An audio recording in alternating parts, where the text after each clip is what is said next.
Hello, good people of YouTube. Sealord here, and well, fellas, are y'all ready for the most insane event in the game's history to begin? Because it's already upon us. And, well, a whole lot of other stuff is coming in this update as well, but of course the Kitakami event is the highlight of this update, and we have some more details on it today, along with a plethora of changes and, of course, the Santa Container event going live in this update 12.11. So join me as we go through the update article, hit on the main things that you guys need to know about the update in order to get the most out of it.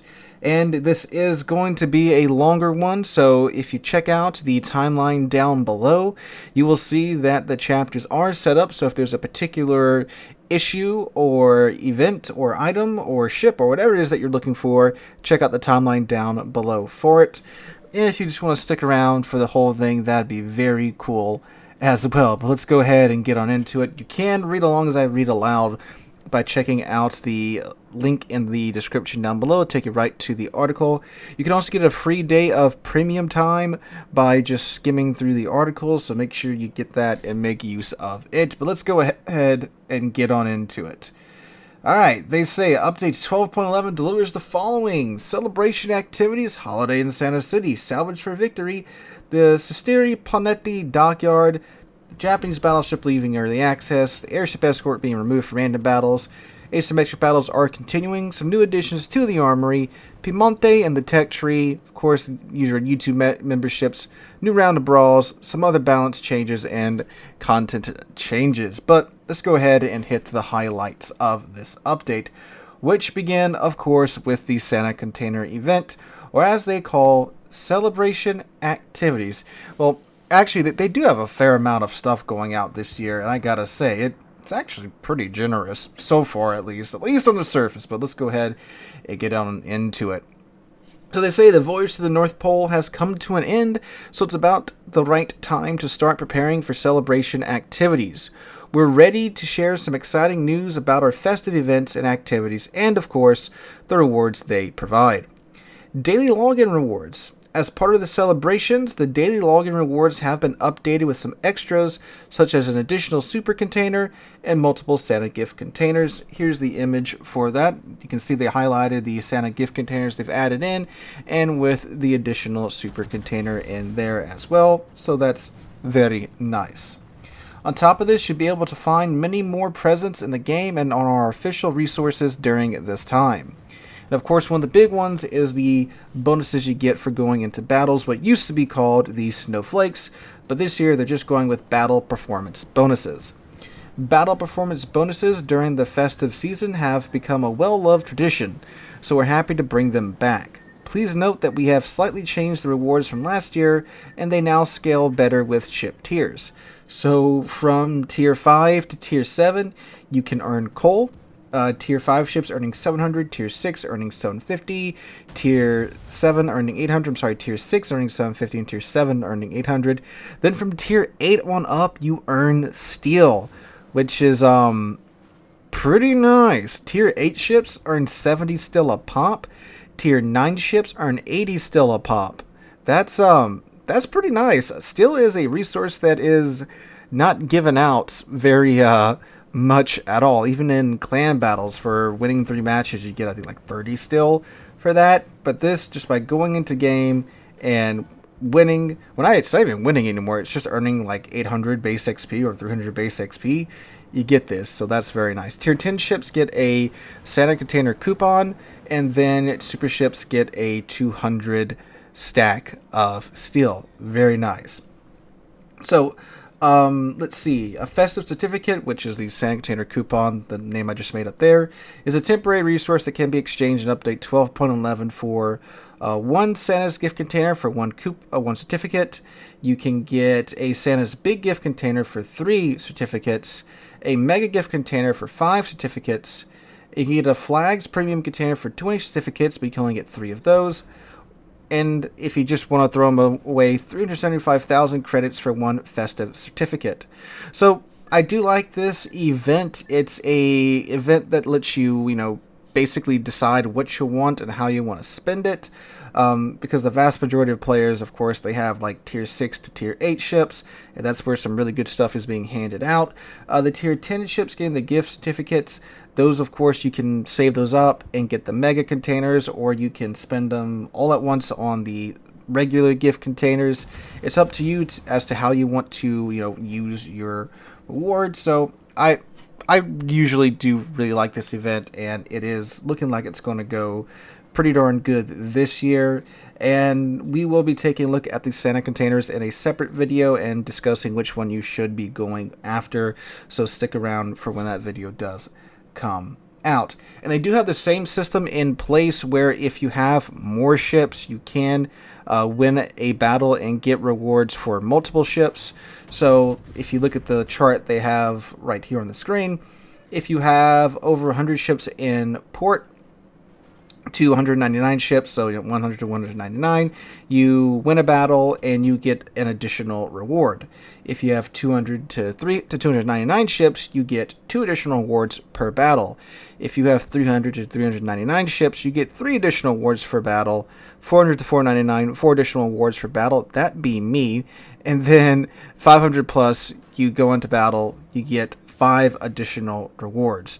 Now, if you look there at the bottom, it is a little bit more challenging because you have to get 1,000 base XP for 300 to 399 ships. For 400 to 499 ships, you have to get over 1,100 base XP. For 500 ships, 1,200 base XP. Granted, like 1,200 base XP isn't really super hard to get. You just have to have a okay game. Especially if we're talking about like higher tier ships. So nothing that's like super challenging to do, of course. So yes, I do like that they do that because, if you have 400 ships in game, there's not that many days in the update. So it would take you pretty much your entire Christmas break to get your resources. So I am glad that they do that, and they are bringing it back again this year. They do go on to mention that they are, of course, bringing forth the changes to the premium containers, where they are removing 43 older ships that are in the game to purchase, and they're adding 19 new ones from this year. So that means you have a greater chance of getting a removed premium ship or a rare premium ship that you do want. So I think overall that is a pretty solid move from Wargaming. I know some disagree with me, but I do think it is, because again, they're removing 43 ships that you can get, and a lot of them you can get for like coal and free methods, and they're adding in new ships that haven't been out for that long, and then you have the older, rare ships in there as well. Again, we will be doing a deep dive into the containers in a separate video, so we'll go over that in more detail in the future. But a new event is coming out this year as well, and it's called Holidays in Santa City. We're happy to present you a new event that will shower you with a plethora of festive rewards. The Holidays in Santa City event includes 20 levels, and after you complete all of them, you'll be able to earn additional rewards. There are two progress lines in the event. One is available immediately and the other is locked. You can unlock the second progress line to receive additional rewards for completing levels. You can advance through the levels by completing daily and weekly missions, and since they are based on scoring base XP in any battle type, you can play the game the way that you want and still claim the rewards. Again, I like that. That's a good move, Wargaming. So you can play it in co-op, you can play it in operations, you can play it in asymmetric battles, you can play it in random, ranked, clan battles, whatever your heart desires that you can earn base XP in. Here's what it looks like. The main reward for the first progression line is the Scharnhorst 43 at level 10. Want to make the ship easily obtainable for all types of players, but be they hardcore or casual, God, I can't read. Fight 1 to 3 battles per day, and you'll be able to get this ship within 5 days. Okay.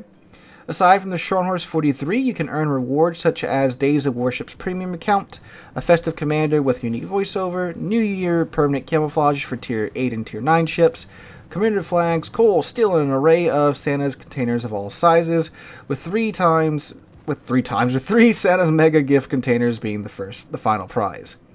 These containers not only provide various useful resources, but also have a chance to drop one of 150 premium ships.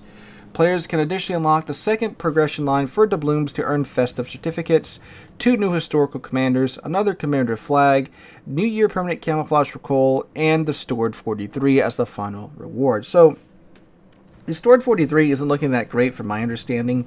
The Chronos 43 isn't looking, overly fantastic as well. But obviously, more players are going to have an interest in Chronos 43 than Stored 43. So the fact that it is a free ship that you can get just by playing the event, literally just 1 to 3, what would they say, 1 to 2 battles per day, 1 to 3 battles per day, and you can get it within a week, not even a week, within a work week. So that's good. Obviously, free stuff is very good. Stored 43, you do have to cough up some cash for that. They don't tell us how much exactly, but I'm assuming it's probably going to be like the cost of a Tier 7 premium ship. So yeah. Alright, going on down now to, of course, the main event this year, the resource extraction event known as Salvage for Victory, where Kitakami is the final reward. So, let's get into it. Salvage for Victory is back. We first tested this format in Update 12.9 when players could obtain Champagne. This time, the event compromises 100 stages, and you'll be able to unlock several new cruisers and legendary Kitakami consecutively by combining various resources. You can mix and match research points, steel, and coal without any limitations, as well as use Warships premium account to complete up to 16 stages of this event at any point. Let's take a look at the rewards this event has to offer. At Stage 3, you'll find 4 Santa's Big Gift containers. Unlocking Stage 8 will grant you ELI or EI, which is a Tier 6 Pan-American, Pan-European cruiser. The reward for Stage 16 is the Francisco Faricio, which is a Tier 7 premium Italian cruiser. Defense, clad in the Christmas Lights permanent camouflage, in addition to the default one, will be waiting for you at Stage 40. That's the Tier 10 British cruiser, premium cruiser. At Stage 80, you'll find Kitakami, a unique cruiser that was removed from the game several years ago, is now back to overwhelm her opponents with her superior torpedo armament. That is one way to describe the Kitakami for sure.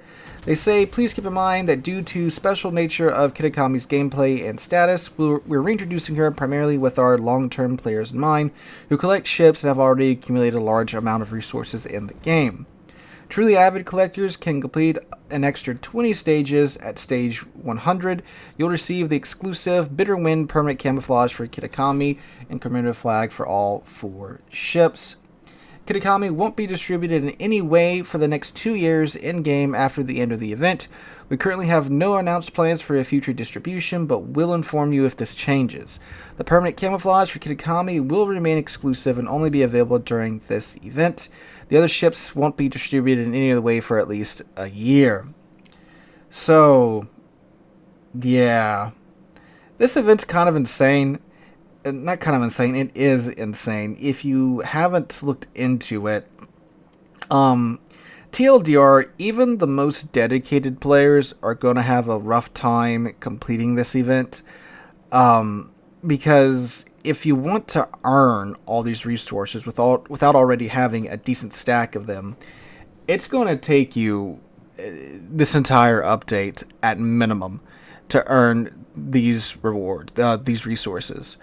You will have to, the easiest way to get this ship if you don't have anything is free XP.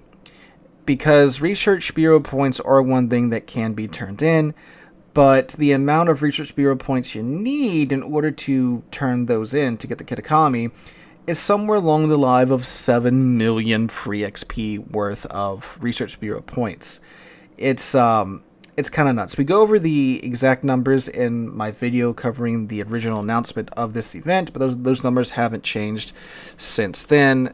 And someone like me, who literally plays this game as a second job, I might not be able to get it. Because, like, I have a life, right? Despite what some of you may think. And I want to do things on my holiday breaks, you know. Right now, where I sit, I have like 1 million free XP that I've slowly grinded up over the past month. I've got 300,000 coal, I've got 32,000 steel, 24,000 Research Bureau points, and I do have a large fleet in port, so with the Snowflake event, or the Resources event, I might just be able to squeak by and get it, depending upon how much I'm able to play during this update. Definitely not right away. Probably it's going to be like the last freaking thing I do before this update goes away. But that's how crazy this event is. Again, keep in mind, someone like me that literally plays this game as a second job at this point. Like, I file taxes and everything on this bad boy at the end of the year. I may not be able to get this. That's how crazy this event is. I know technically it is something that's completely free, but good God, there are ways you can, buy some of these resources, and Wargaming leaning into that, hey, it's not going to be out for at least 2 years after this. It's, yeah, it's FOMO, Wargaming. It's FOMO, despite what, however it gets painted or anything like that. But yeah, that's, I'm not looking forward to that. All right, so something I am looking forward to is the new Dockyard ship, the Michelangelo. So the Michelangelo is being released. It is a ridiculous looking cruiser. It is, again, the upcoming Dockyard ship tomorrow. So they say update 12.11 delivers a new Dockyard. You can advance through the stages to earn various rewards and obtain the main reward, Michelangelo herself. Michelangelo is armed with 8 320mm main battery guns with limited firing angles due to the turrets being positioned in the middle part of the ship.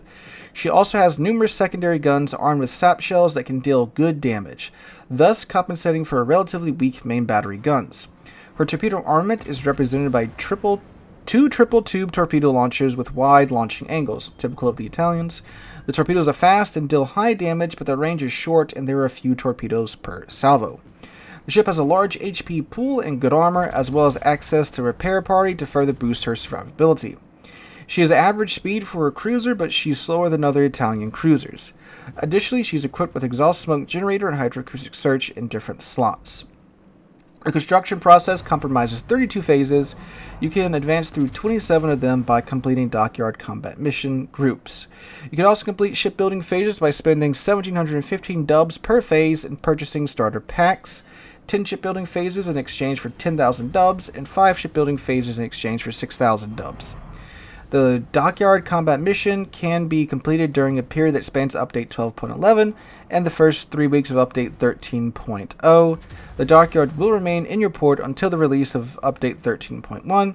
So you've got all of 13.11, first 3 weeks of 13.0, so that is 8 weeks to do the missions. And then you have until 13.1 if you decide you want to buy it outright. The reward for the last stage of the Dockyard is Michelangelo and the War Paint Permanent Camouflage. Additionally, with this iteration of the Dockyard, we added a feature that allows you to preview Dockyard ships, similar to how you can preview them in the Armory.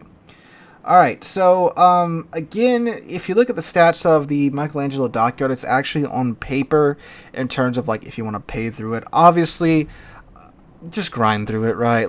Don't worry about paying through it. But for those that like to pay through it, buy that sweet, sweet steal. It is actually a terrible deal. In fact, the worst deal in recent years. And there's not a midpoint premium ship. Typically with these dockyards, with the last 4 or 5 of them, we've had a midpoint premium ship.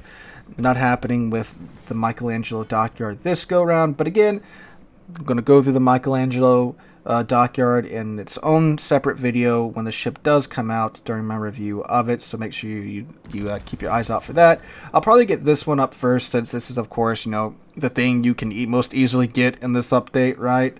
And you obviously need to make that decision whether or not you want to buy the starter packs, because if you do buy, I think the you can advance through 27 of them, so you need to buy 5 of them. So buying the 5 phase pack for 6,000 dubs, that's obviously the best deal, and that's only available for a limited amount of time, so we'll get my review up for that as quick as I can. Alright, Japanese battleships are finally leaving early access. Well, the battle cruisers are finally leaving early access, so we will be taking a look at the Bungo probably after the Michelangelo review, so keep your eye out for that as well. But yep, they're finally here. You can grind through them for free. Airship Escort is being removed, very sadly. They don't really give any more details than what they gave in the initial dev blog announcement. Same thing. Hey, they said, hey, it's unpopular. It's going to come back as a standalone temporary battle type. So it's not going to be there just by itself. So I am very sad that it is being removed. I very much loved this mode, and sadly it is going away. Was not longed for this world, right? Or however that saying goes. Alright, so the R.Lauria is also coming out in this update. And like, yes, of course, dang. I was maybe thinking about using that steel to get through the Kitakami Dockyard, because I have like 35,000 steel right now. But the R.Lauria is coming out, and I really want the R.Lauria. And the R.Lauria is like, kind of crazy, so I'm going to pick her up for sure. And yeah, this is the crazily armed 18-inch SAP Italian battle cruiser, and she's finally coming out. She was originally available for like 36,000 steel a couple of updates ago, but here she is finally after all that time, and the coupon will be resetting soon. So once that coupon resets, I'm going to pick her up, and then the rest of that steel is going toward the Kitakami, sadly, right? Because steel is very hard to get. And that is it for this update, guys, for the major content addition and changes as well. If you do want to check out everything and get all the nice details, you can check out the link in the description down below. But that is the major events of this dockyard. So I hope you guys enjoyed. Let me know in the comments down below. What are you most excited about for this update? What are you least excited about? How do you feel about the major content addition and changes coming to this update, like the Kitakami event and the Japanese battle cruisers being released, and of course center container event as well? Let me know all that stuff in the comments down below. Hope you guys have a wonderful Tuesday, wonderful rest of your week. Hope to catch you guys in the next one.